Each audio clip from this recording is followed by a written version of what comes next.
हरे कृष्णा। तो श्रीमद् भागवतम में कहा गया है, कलो दोषो निधे राजन अस्ति एक महान गुण कीर्तनादेव कृष्णस्य मुक्त संग परम ब्रजेत। तो कलो दोष निधे राजन, कलयुग में, कलयुग जो है ये दोष का निधि है। तो कितने दोष है? अभी कोई पूछेगा समुद्र में कितना पानी है, निधि यानी समुद्र, कितना पानी है समुद्र में, तो उसको तो कोई नहीं माप सकता कितना लीटर पानी है। वैसे अगर कलयुग में कितना दोष अगर पूछा जाए तो दोष का तो भंडार है, दोष ही दोष है। हाँ, तो एक बार की कथा है, जो 5 पांडव थे उसमें से जो बड़े भाई थे धर्मराज युधिष्ठिर, वो भगवान का सुबह सुबह सेवा पूजा में लगे हुए थे। और युधिष्ठिर महाराज जी बाकी 4 भाइयों को उन्होंने आदेश दिए थे कि आप जो है गेट के पास पहरेदार करना, किसी को अंदर आने मत देना, क्योंकि मैं भगवान का सेवा में हूँ, मुझे कोई डिस्टर्बेंस नहीं चाहिए अभी। तो 4 बाकी जो भाई थे भीम, अर्जुन, नकुल, सहदेव, ये 4 द्वार में बारी बारी से ये लोग खड़े हो गए ताकि कोई अंदर ना आ जाए। और युधिष्ठिर महाराज जी बहुत आराम से भगवान का सेवा कर रहे थे एकांत में।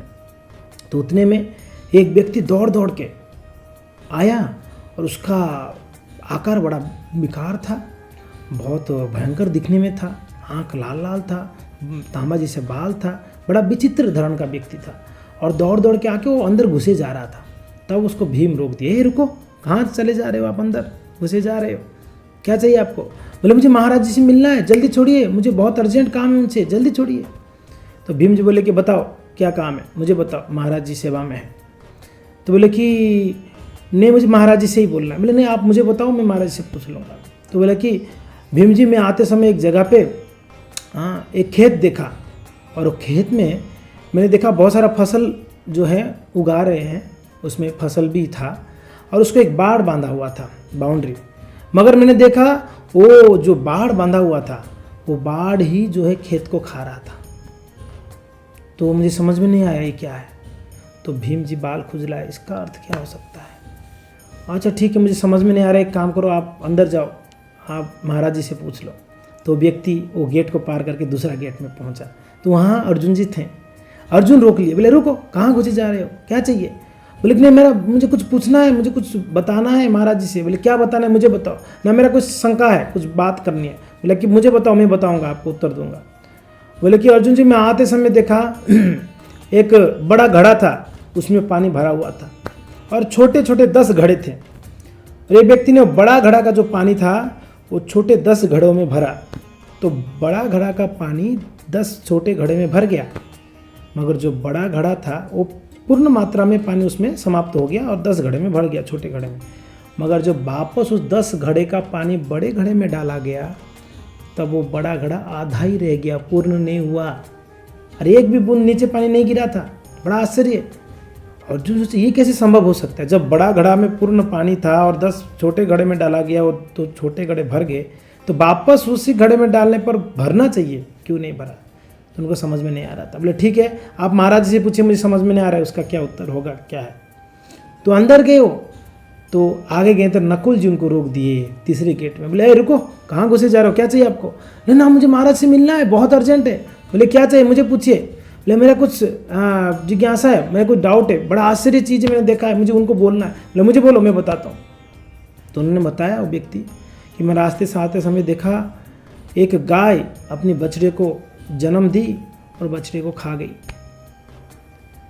तो नकुल जी बड़े चिंता में पड़ गई, एक ही बात हो गई, गाय बछड़े को जन्म दे के खा सकती है, मुझे कुछ समझ में नहीं आ रहा है, आप जाइए महाराज जी से मिलिए। तो और आगे गए तो चौथा गेट में सहदेव जी थे, वो रोक दिए। बोले रुको रुको, क्या चाहिए?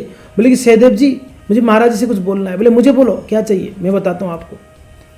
तो बोले कि सहदेव जी, मैं आते समय रास्ते में देखा एक व्यक्ति सुई की छेद में से हाथी को उस तरफ लिया, तो हाथी तो निकल गया सुई की छेद में से, उसका पूंछ अटक गई। तो सहदेव जी को तो बहुत आश्चर्य लगा, ये कैसे संभव है? अरे हाथी निकल सकता है सुई की छेद में से, पूंछ कैसे अटक सकता है?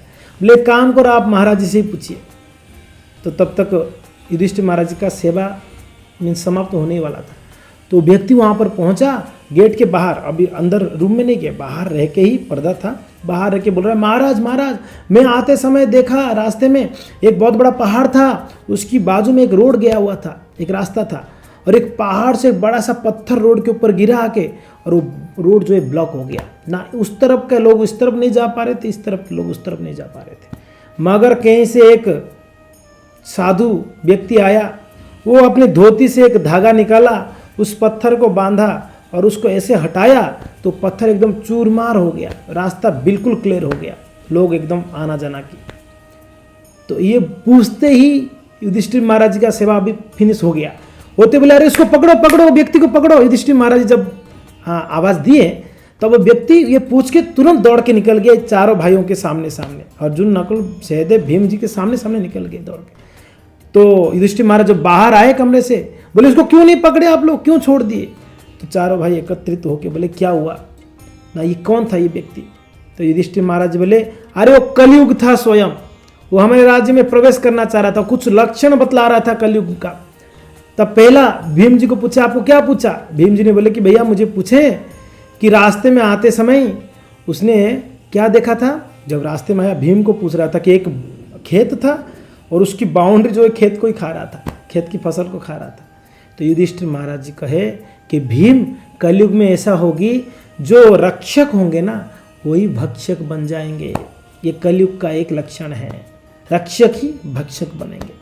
तो हम देख पा रहे हैं अभी के समाज में, अभी की स्थिति में जो रक्षक होते हैं, हम जिनको रक्षक मानते हैं, वही जो है प्रजाओं को भक्षण करते हैं प्रजाओं को। हाँ, तो ये पहला लक्षण, या ये एक लक्षण था।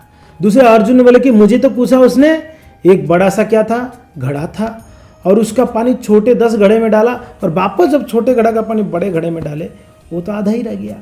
तो युधिष्ठिर महाराज बोले कि अर्जुन कलयुग में ऐसे होगा, एक बाप 10 बेटे को पाल पोस के बड़ा कर लेगा, मगर 10 बेटे मिलकर एक बाप को नहीं पाल पाएंगे। ये कलयुग का एक लक्षण है, ये हम देख पा रहे हैं।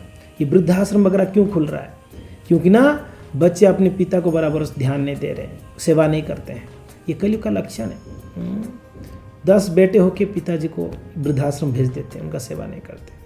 देखिए, जो माता पिता हमको जो है जन्म देते हैं और इतना हमको पढ़ाई लिखाई कराते हैं, पालन पोषण करते हैं, उनका जब उनको बहुत ज़्यादा ज़रूरत है हमारा, उस समय जो है हम उनको वृद्धाश्रम भेज देते हैं। ये कितना जो है दुख की बात है। तो ये कलयुग का एक लक्षण है। तीसरा, नकुल जी बोले कि महाराज महाराज भैया मुझे उसने पूछा कि रास्ते से जब आ रहा था उस समय क्या था, उसने एक सुई की छेद में से हाथी निकल गया और उसका पूंछ अटक गई। तो ये कैसे संभव है?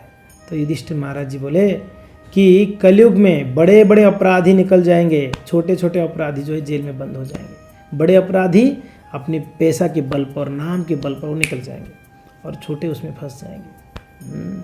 तो ये कलयुग का एक स्वभाव है।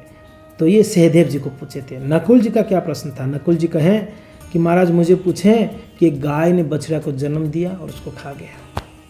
तो युधिष्ठिर महाराज बोले कि कलयुग में ऐसा स्थिति होने वाला है कि माँ अपने बच्चों को जन्म देगी खाने के लिए, और ये चल रहा है अभी चाइना इत्यादि देशों में जो बच्चे होते हैं ना, पेट में जो मर जाते हैं, उस बच्चों को कांच की बोतल में पैक करके बेचा जाता है, और वो बहुत महंगा है। उसका मांस जो है कोमल होता है, इसलिए बहुत महंगा, उसको खाते हैं लोग वहाँ के चाइना के लोग। तो ये ऑलरेडी स्टार्ट हो गई है कि बच्चों को काट के खाना, गर्भ में मार के काट के खाना। तो ये बहुत ज़्यादा समय नहीं है कि ये हर जगह पे ये होने वाला है। तो कलयुग का लक्षण है। फिर युधिष्ठिर महाराज जी पूछा, आपको क्या पूछा? युधिष्ठिर महाराज जी बोले कि मुझे पूछा कि जो पर्वत, एक पहाड़ था, उसके नीचे एक रास्ता था, एक पत्थर जो है ब्लॉक कर रखा था, और किसी ने, एक साधु आके एक रस्सी से, धागा से उस पत्थर को चूरमार कर दिया। तो युधिष्ठिर महाराज जी बोले कलयुग में सारे रास्ता बंद है, भगवत प्राप्ति के लिए, भगवत धाम जाने के लिए, भगवान के पास जाने के लिए, मोक्ष का सारे द्वार बंद हो चुके हैं, क्योंकि ना सारे लोग पाप में पड़े हुए हैं कलयुग में। कलयुग की प्रभाव इतना है कि लोग पाप से नहीं निकल पाते हैं। हम चाहते हैं कुछ अच्छा करने के लिए, मगर इतना प्रभाव होता है कलयुग का कि हम कुछ और करने लगते हैं, पाप में लग जाते हैं। मगर एक साधु व्यक्ति यानी साधु संत जो पुरुष होते हैं, साधु महात्मा, वो क्या है, एक छोटा सा धागा, क्या है वो भगवान का एक छोटा सा नाम, सिर्फ कृष्ण राम, ये कितना छोटा सा नाम है। हरे कृष्णा कृष्णा कृष्णा हरे हरे, हरे राम राम राम हरे हरे, छोटा सा धागा बना हुआ है, 2 नाम 3 नाम मिल के हरे कृष्णा राम से एक धागा बना हुआ है, ये महामंत्र है। इस महामंत्र की जाप से कलयुग का सारे ब्लॉकेज को पार करके हम भगवान की धाम को पहुंच सकते हैं, हम मोक्ष को प्राप्त कर सकते हैं। ये बहुत सरल उपाय है। तो इतने सारे अवगुण हैं, कलो 200 निधे राजन अस्ति एक महान गुण, इतने सारे दोष होने पर भी कलयुग में एक महान गुण भी है। वो क्या है, कीर्तना देव कृष्णस्य मुक्त संग परम ब्रजेत।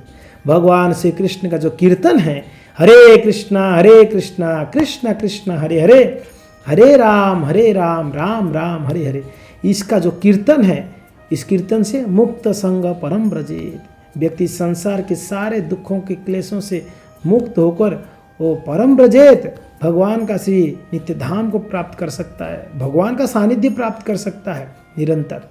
तो इसीलिए कलयुग में इतने अवगुणता हैं। देखिए, बारिश को हम रोक नहीं सकते हैं, मगर हम छाता लेके बारिश से बच सकते हैं।